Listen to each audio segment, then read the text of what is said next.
Harper's Weekly, 1883. It so happens that the work which is likely to be our most durable monument and to convey some knowledge of us to the most remote posterity is a work of bare utility. Not a shrine, not a fortress, not a palace, but a bridge.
It's the spirit behind the Brooklyn Bridge and the spirit which is in the structure itself, a spirit that you anticipate and appreciate, even if you've never studied engineering, even if you've never studied aesthetics.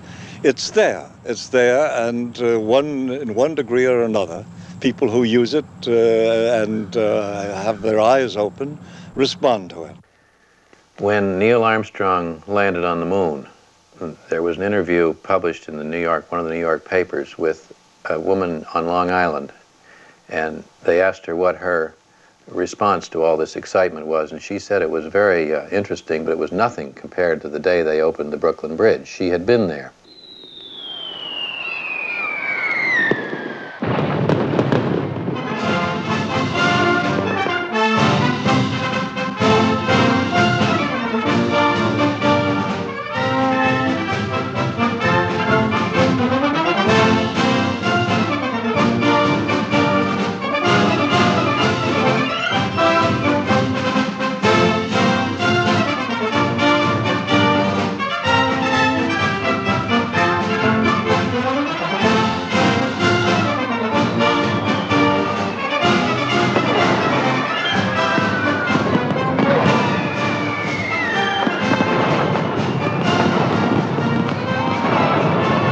It was the biggest bridge in the world.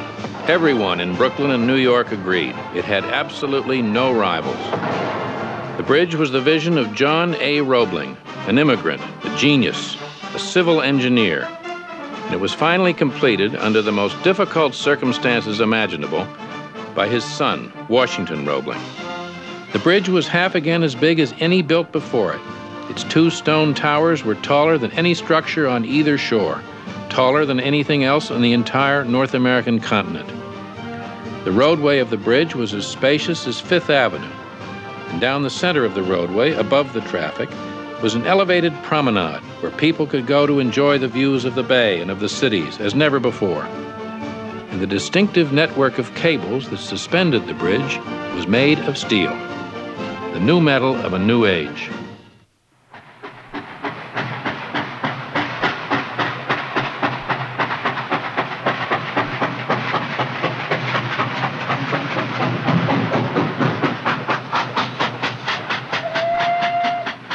It took 14 long years to build the bridge, from 1869 to 1883.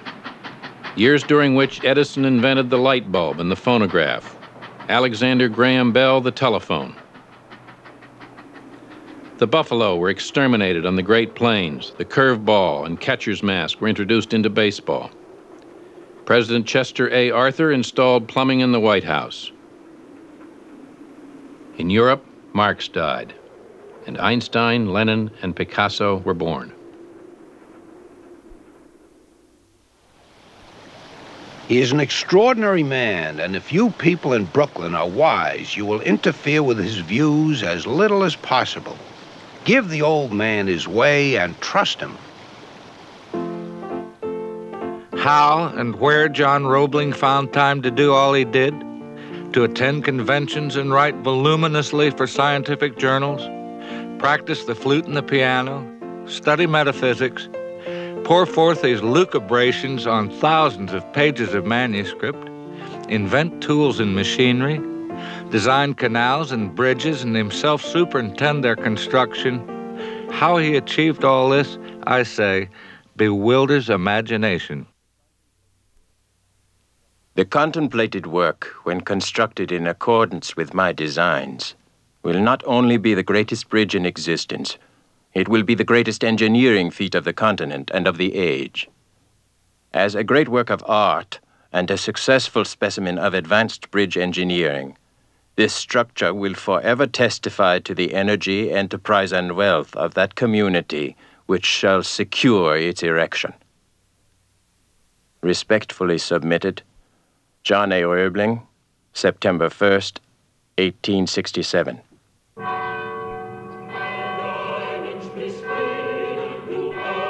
Roebling had grown up in the walled village of Mulhausen, Germany. The first member of his family ever to leave the village, he attended the Royal Polytechnic Institute in Berlin, where he studied engineering and philosophy, and was reputedly the favorite student of the great George Friedrich Hegel. According to family tradition, it was Hegel who inspired the young man to go to the New World, to resolve his destiny in all that space. In the western reaches of Pennsylvania, he founded the village of Saxonburg, a utopian agrarian community. It was there 6 years later that his first son, Washington, was born. To me as a child, Saxonburg was the finest place in the world. But my father began to realize he had not been cut out by nature for a farmer. He lacked patience. So he took to engineering again, his true vocation, and let my mother do the farming, which she did very well when he would let her. From the start, John Roebling was fascinated by the suspension bridge form. With the towers in compression and the cables in tension, he saw the suspension bridge as the perfect equilibrium of nature. In some foreign scientific journals, Roebling had read that by twisting a number of iron wires together, one could produce an iron rope of great strength and flexibility. Having himself seen 2 men die on a Portage canal by the failure of ordinary hemp rope, Roebling understood the importance of the invention. In a small shed behind his house, he started the first wire rope factory in America. Ultimately, it made him rich, and it freed him from the drudgery of the farm.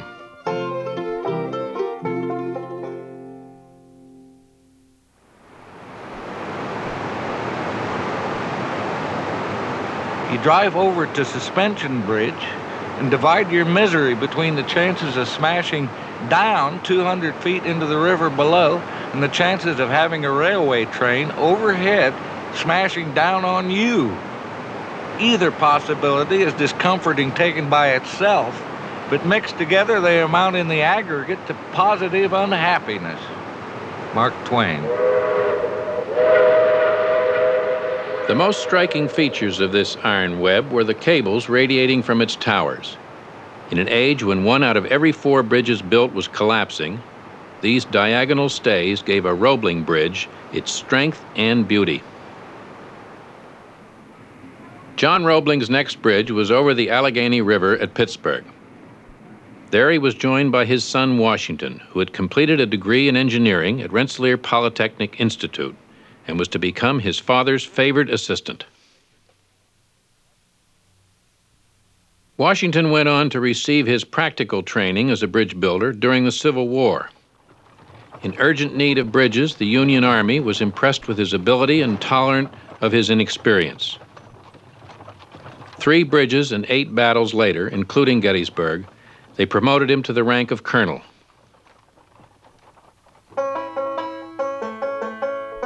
When peace came, Washington Roebling moved directly to Cincinnati, Ohio, where his father was building the biggest suspension bridge in the world.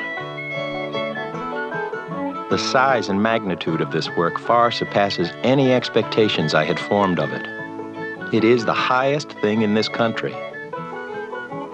It will take me a week to get used to the proportions of everything around here. Increasingly, it was Washington Roebling who assumed responsibility for the day-to-day construction of the bridge, freeing John Roebling to pursue his next great plan. January 1867, Brooklyn Eagle. In consequence of the extreme cold weather which we have lately experienced, New York Harbor has been completely frozen over, so persons and even teams have crossed from the city to Brooklyn. The newspapers have been filled for weeks with vehement demand for the bridge, which all agree must be built at once from New York to Brooklyn.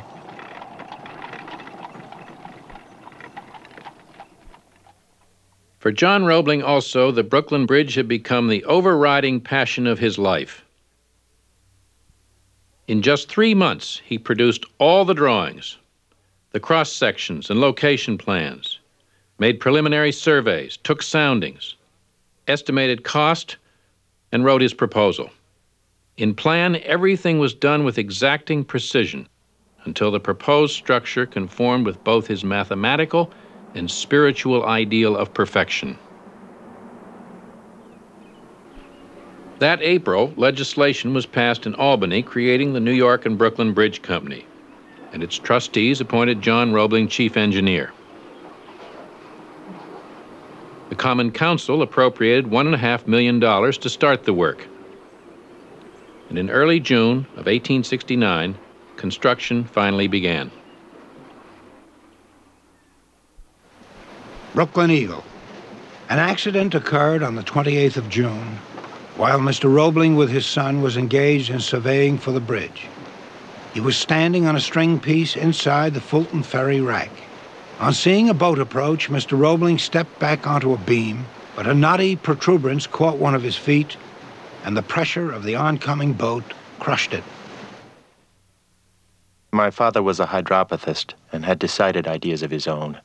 He refused to listen to the surgeon I brought, dismissed him, and proceeded to cure himself with water until he died 17 days later in the most horrible agonies of lockjaw. John Roebling had proclaimed that his bridge would be the greatest in existence. All his son had to do now was build it. Here I was, 32 years old, suddenly in charge of the most stupendous engineering structure of the age, with only preparatory plans, nothing fixed or decided. The prop on which I hitherto leaned had fallen. Henceforth I must rely on myself. Washington Roebling. Caissons, 1869 to 1872. April 9th, 1870. For those not acquainted with the process, we may say that a caisson is an inverted wooden box on which the towers are constructed. As it rests on the riverbed, a hollow space called air chamber is formed beneath it. Compressed air is forced into the chamber until the water is entirely displaced. The chamber is entered by laborers who undermine the edges of the caisson while masonry is built on top of it, causing in this way a steady and gradual descent through the riverbed until it's grounded on bedrock.